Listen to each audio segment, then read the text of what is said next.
चल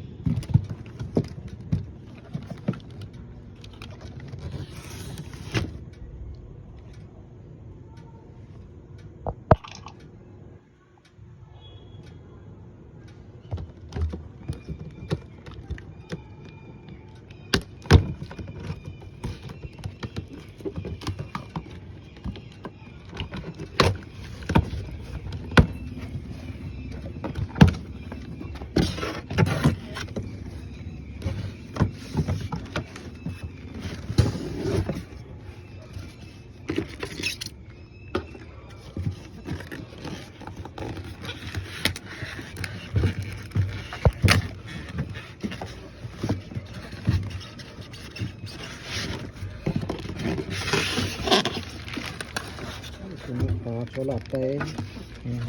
उसको दिक्कत है खास तौर पे मेन वही है इसका तो आया था मेरे पास इसका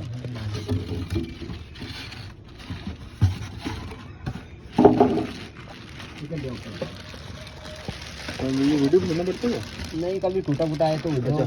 काम आए ना सही है तो आता नहीं है ये अंदर वाला जो स्कैन करने वाला था यही तो मेन यही चीज़ है बाकी तो आइट साइड में देखना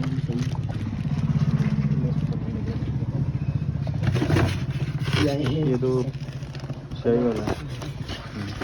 फोटो ले लेता हूँ